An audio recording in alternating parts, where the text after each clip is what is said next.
శ్రీమాత్రే నమః. మకర రాశి వారికి ప్రత్యేకించి మహిళలకు ఏ విధంగా ఉండబోతుంది 2025 సంవత్సరంలో జాతకాన్ని మనం పరిశీలించినప్పుడు క్షుణ్ణంగా వారి యొక్క జాతక స్థితులేవి, గ్రహ ప్రభావాలేవి అనేవి చూసుకొని వారికి ఏం జరగబోతుంది, వారు ఏం చేసుకుంటే మంచిది అనేది చూసుకుందాం. దేవతా సంబంధించిన వర్గానికి చెందిన వారు ఆధ్యాత్మికమైన ఆలోచనలు ఎక్కువ, దైవచింత ఎక్కువగా ఉంటుంది, దైవ భక్తి ఎక్కువగా ఉంటుంది, కర్మ సంబంధించిన వర్గంలో ఎక్కువగా ఉంటారు. ఉంటే దేవతా సంబంధించిన ఆరాధన ఎక్కువగా ఉంటుంది, లేదంటే అసలు దేవుడిని నమ్మరన్నమాట. దేవుడి సంబంధించిన విషయంలో చెప్తే కోపం ఎక్కువ ఉండటం, ఇలాంటివన్నీ కూడా వీరికి జరుగుతూ ఉంటాయి. అంటే వీళ్ళల్లో రెండు రకాల స్వభావాలు ఉంటాయన్నమాట. ఎక్కువ శాతం నమ్మితే ఎంతవరకైనా వెళ్తారు, నమ్మపోతే మటుకు అసలు ప్రారంభంలోనే వదిలేస్తారు. అలాంటి స్వభావం ఉంటుందన్నమాట.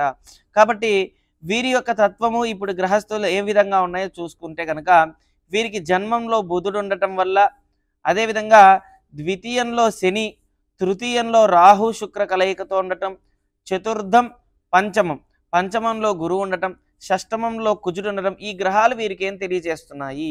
ముందుగా చూసుకుంటే జన్మంలో బుధుడు ఉండటం వల్ల కోపం, క్రోధం, ఆవేశం, అనవసరమైన మాటలు మాట్లాడుతూ ఉండటం, ఇలాంటివన్నీ కూడా బుధుడు జాతకంలో సరిగా లేకపోతే జరుగుతాయి. ఒకవేళ వీళ్ళ జాతకంలో జన్మతః బుధుడు బాగుంటే కనుక ఇప్పుడు చాలా మంచి కలిసి వచ్చే అంశాలు చాలా ఉన్నాయన్నమాట. వ్యాపార పరంగా కానీ, ఉద్యోగ పరంగా కానీ అనుకోకుండానే మంచి వృద్ధి చెందుతారు, అనుకోకుండానే మంచి స్థితికి వెళ్తారు. వీరు ఊహించేది ఒకటైతే వీరికి వచ్చే వ్యాపారం కానీ ఉద్యోగం కానీ ఒకటవుతుంది, అంతకు అంత ఎక్కువగా వస్తుంది. అన్నిట్లో కూడా ధన సంపాదన పెరుగుతుందన్నమాట. అదేవిధంగా ద్వితీయంలో శని ప్రభావం చేత కుటుంబ వ్యవహారంలోనే ఈ వ్యక్తి చేసే పనులు కుటుంబం వాళ్ళకి నచ్చవు. ఇతను ఏదైతే చేస్తూ ఉంటారో స్త్రీ పరంగా చూసుకుంటే ఈవిడ ఏది చేసినా కుటుంబంలో వ్యతిరేకత ఎదురవుతూ ఉంటుంది. కుటుంబం విషయంలోనే ఈవిడ ప్రేమగా ఉండలేకపోవడం, ప్రేమగా ఉన్న వాళ్ళకి అర్థం కాకపోవడం, అలాంటివి ఎక్కువగా కూడా జరిగే అవకాశం ఉందన్నమాట. తృతీయంలో చూసుకుంటే శని రానున్నాడు మార్చి 29 తర్వాత. శని వచ్చిన తర్వాత నుంచి శని రాహు శుక్ర కలయికతో ఉండటం వల్ల ఇబ్బందులు అవుతాయి, ఇంట్లో గొడవలు అవుతాయి, మనస్పర్ధలు వస్తాయి. ఎందుకంటే రాహు అనేది చండాల గ్రహం కాబట్టి, శని పాపగ్రహం కాబట్టి మన జాతకంలో కనుక సరిగ్గా గ్రహాలు లేకపోతే జీవన విధానం ఇబ్బందికరంగా ఉంటుందన్నమాట. వీరికి తృతీయంలో రాహు శుక్ర కలయికతో ఉంది, మార్చి తర్వాత రాహు శుక్ర శని కలయికతో ఉంటుందన్నమాట. కాబట్టి అన్నిట్లో కూడా చాలా జాగ్రత్తగా ఆచితూచి అడుగు వేస్తే మంచిది, మౌనంగా ఉంటే చాలా మంచిది. అదేవిధంగా పంచమంలో గురువు మంచి యోగాన్ని ఇస్తాడు, పుత్ర సంబంధమైన యోగాన్ని ఇస్తాడు, సంతాన యోగం ఉంది, సంతాన పరంగా శుభవార్త వింటారు, మంచి సంతానం కలుగుతుంది, ధనవంతులవుతారు, సంతాన పరంగా కూడా ఉద్యోగం వ్యాపారం అన్నిట్లో కూడా వృద్ధిలోకి వస్తారు, అన్నిటికి కూడా మంచి శుభవార్త వింటారనమాట. అయితే కోపానికి క్రోధానికి షష్టమగ్రహమైన షష్టమగ్రహం కుజుడున్నాడు కాబట్టి చాలా జాగ్రత్తగా, కొద్దిగా శత్రుత్వ పరంగా ఎక్కువగా పౌరుషపు మాటలు మాట్లాడకుండా ఉంటే మంచిది. శత్రువర్గం నుంచి ఇబ్బంది పడే అవకాశం ఉందన్నమాట. శత్రువర్గంగా మిమ్మల్నే టార్గెట్ చేసి వ్యాపారం కానీ ఉద్యోగం కానీ చేస్తున్న వారికి ఎలా అయినా సరే దానికి సంబంధించిన వ్యవహారంలో ఆటంకాలు కలిగించటం, దానికి సంబంధించిన వ్యవహారంలోనే పుల్లలు పెడుతూ ఉండటం, ఇలాంటివన్నీ కూడా ఎదురయ్యే అవకాశం ఉంది. 1-2 సార్లుగా ఆచితూచి అడుగు వేస్తే మంచిది. ఈ విధంగా గ్రహ ప్రభావాలు ఉన్నాయన్నమాట. మార్చ్, ఏప్రిల్, ఫిబ్రవరి, మార్చ్, ఏప్రిల్ ఈ 3 మాసాల్లో శని ప్రభావం చేత కుటుంబంలో కలహాలు, గొడవలు, మిస్అండర్స్టాండింగ్స్ ఎక్కువగా ఉండటం, చాలా జాగ్రత్తగా ఉంటే మంచిది. ఇవి ఎక్కువగా ఉన్నాయి. ఏప్రిల్ 1వ తారీఖు నుంచి గ్రహస్థితులు మారుతూ ఉన్నాయి కాబట్టి శని భగవానుడు ఎప్పుడైతే తృతీయంలోకి వస్తాడో కుటుంబ సంబంధించిన వ్యవహారంలో గొడవలు తగ్గుతాయన్నమాట.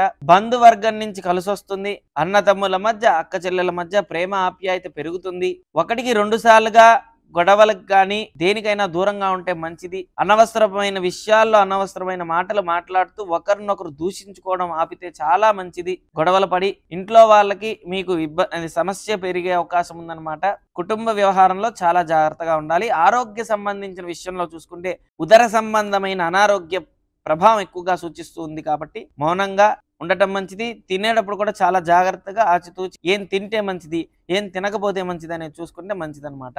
అన్ని విధాలుగా కూడా వీరికి కలిసి వచ్చే అంశం గ్రహం చూసుకుంటే గురుగ్రహం. జాతకంలో ఎవరైనా సరే గురువు బాగుంటే ఇంకేది చూడక్కర్లేదంటారు. గురువే చండాలంగా ఉంటే కనుక చాలా ఇబ్బందిగా ఉంటుంది. కానీ గురువు బాగున్నాడు కాబట్టి మీకు అన్నిట్లో యోగం కలుగుతుంది. ఫిబ్రవరి, మార్చ్, ఏప్రిల్ తర్వాత నుంచి శని ప్రభావం, రాహు ప్రభావం, శుక్ర ప్రభావం వల్ల మీరు ఏదైతే అనుకుంటారో అసలు సహజంగా ఎక్కువ శాతం అన్ని రాసుల్లో ముందే గ్రహించే రాశి మకర రాశి. ఇది జరుగుతుంది అని ముందే గ్రహించగలుగుతారు. ఇది చేస్తే ఇది ఖచ్చితంగా అవుతుందని గ్రహించగలుగుతారు. వీళ్ళు ఈ విధంగా ప్రవర్తిస్తారని చెప్పి వీళ్ళకి అర్థమైపోతుంది. అలాంటిది ఈ మార్చి తర్వాత నుంచి ఏప్రిల్, మే, జూన్, జూలై ఈ 4 నెలలు ఎక్కువ శాతం ఈ 4 నెలలు కొన్ని ఇబ్బందులు కలుగుతాయి. గెస్సింగ్ తప్పు అవుతుంది, గొడవలు అవుతాయి. మీరు ఎవరైతే గెస్ చేసి వీళ్ళు అని చెప్పి మీరు డిసైడ్ చేస్తారో వాళ్ళంతా తప్పు అవుతారు. అంటే మీరు తప్పుగా ఊహిస్తే వాళ్ళు మంచి అవుతారు, మంచిగా ఊహిస్తే తప్పుగా ప్రవర్తిస్తారు. మీరు ఏదైతే అనుకుంటారో దాని వ్యతిరేకంగా ఎదురయ్యే అవకాశం ఉంది. కాబట్టి మౌనంగా ఉంటే మంచిది. ఎవరు ఎలాంటి వారైనా సరే మీరు మౌనంగా ఉంటేనే మీకు వృద్ధి అనేది చెందుతుందన్నమాట. జూలై తర్వాత నుంచి అన్నిట్లో అనుకూలత సూచిస్తుంది, అన్నిట్లో ధనలాభం కలుగుతుంది, ప్రేమ ఆప్యాయత పెరుగుతాయి. ఏదైతే అనుకుంటున్నారో అవన్నీ కూడా గ్రహించే స్థితి కలుగుతుంది. కేతు ప్రభావం చేత మీరు అనుకోని సంఘటనలు ఎదురవుతాయి. తర్వాత నుంచి అంతా కూడా వృద్ధి చెందుతారు.